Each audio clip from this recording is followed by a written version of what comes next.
Welcome, Game Chasers everywhere, to episode 12 of the Collecting Confidant with your host, Gunstar Hero. And I'm back this week with another review this time, and it's a review of a game that you can still purchase physically via one of my new favorite niche retailers. We haven't talked about them before. We're talking, of course, about im8bit.com. This game is still available for purchase right now, and we're going to be talking about The Pathless, which I recently completed yesterday and want to do a full review of. This is the second game coming from developer Giant Squid. This one's published by Annapurna Interactive. And Giant Squid, their first game that came out in 2016 was known as Abzu. And this is very indicative of their present and also their past work in their previous iteration, of course, as That Game Company. Many of the staff members from there came over to form Giant Squid, and this was the first game that they produced in 2016. If you're not familiar with it, it's basically kind of like about a 2 to 3 hour surrealistic underwater exploration game where you basically swim in the fishes, uncover different marine life types, and solve this big mystery. So kind of a more of an experience game more than your traditional video game, but very beautiful, and I definitely recommend it if you can find a cheap copy. So then, of course, we move into this one, The Pathless, which we'll be talking about today. I, of course, already have my copy. You can still get it online. And I did mention how the developers came from That Game Company. Now, if you're not familiar with That Game Company, well, I'm sure you're familiar with one of their greatest works, which would be Journey, which came out in 2012. Won IGN's Game of the Year, won tons of accolades, got a Grammy nod for its incredible score. This is one of the premier PlayStation games, and I did mention this a few episodes ago when I was talking about Trek to Yomi, about how a 3-hour game can be sometimes even better than a 100-hour game if it's paced well and done beautifully, and Journey does not sell you short on any of those facts. It is beautiful, haunting, wonderful. If you've never played this, go play it now, seriously. And if you're doing a double take, I am definitely holding the PS4 version of this. This is import only. You may only be used to, if you're a North American customer, seeing this on PS3 consoles. Yes, you can get this whole collection, including Flow and Flower, which are two other games by That Game Company, also incredible. This one's going up in price, and I would definitely recommend picking it up if you haven't already. So let's get back to The Pathless and why you should consider potentially adding this to your collection. I'm going to warn you, this isn't like your typical video game. You know, we're going to get into some facts that may or may not sit well with you. I'm into these niche artsy games, so this was totally up my alley.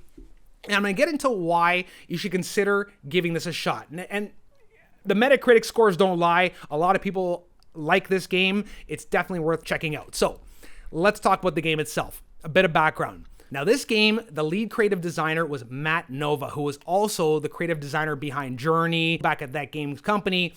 He brought along some of his compadres, most notably Nicholas Clark, who was the lead designer on Flow, and then Austin Wintory, who was the composer for Journey. And really, before I get into anything, the soundtrack of The Pathless is the real superstar here. Just like in any Giant Squid or That Game Company, Austin Wintory is a genius. And if you hear the soundtrack, I doubt you'll disagree.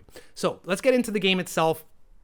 Essentially what this is, it's a third-person action-adventure exploration game that really doesn't use violence, but more like puzzle-solving, acrobatics, and general movement and flow to create this very unique experience. So to kind of summarize the story, what you are is you're this female hunter who is a master archer who travels to this mysterious island that is the center of the curse that has enveloped the world, that has been started by this god slayer who defeated this giant eagle god mother who was watching over the land, and then took her 4 creature children and enslaved and curse them to walk the land and hunt down any inhabitants or people trying to potentially lift the curse. So this is what you're going to be dealing with. During the game, you're going to be exploring this massive open world with just your bow and arrow. And the whole gameplay premise is that you'll be shooting these little talismans that are located around the land, and every time you shoot one of them, it's going to add some boost to your dash meter, which will keep propelling you forward and keeping you moving quickly. What's also very cool about this, though, is that you're going to be accompanied by an eagle companion, which is basically the reincarnation of this defeated eagle mother. And this eagle is going to do a few cool things. Most notably, it's going to allow you to carry you to higher heights using the flapping of its wings to help you, get to even mountaintops eventually. And also, when you hit these points of interest within the game world, it's going to help you to solve these puzzles. And that's the main thing about how you're going to lift this curse, is that you have to find these light stones that are littered around the land that will be attained by solving these puzzles. And the puzzles can be anything from, say, doing trick shots through hoops and mirrors to playing Simon Says with different bells. There's all these different types of mini games that are going to engage your intellect and your senses. And once you collect these light stones, eventually you're going to insert these into these obelisks that, when fully lit and connected, will shine down upon these evil creatures that are stalking the land and weaken them so that you can actually go and fight them, quote unquote. You're not actually going to fight them. You're more like cleansing them of their curse. But in the meantime, they're stalking you as well as you're exploring this land. And if they catch you, then you get engulfed in one of their shrouds. And at that point, you go into like this stealth game where you have to avoid their gaze because they've separated you from your eagle companion. You have to find the eagle, but if they catch you, they're going to knock the living daylights out of you, but you never actually die in this game. It's going to be divisive. Either you're going to like it or you're going to hate the fact that you cannot die in this game. But you can get stuck because the puzzles can get very challenging from time to time. But overall, if you're just kind of like a casual gamer and looking for more of an experience, not necessarily something that's going to knock you on your butt, this is probably going to be up your alley. So, for example, in that scenario, if you do get spotted by one of these bosses, the most that's going to happen is you're going to lose your crystals. And even when you do eventually fight them in the boss battles, if you do get overwhelmed, you just get knocked out of the arena and you go try and fight them again until you eventually learn their pattern and you best them.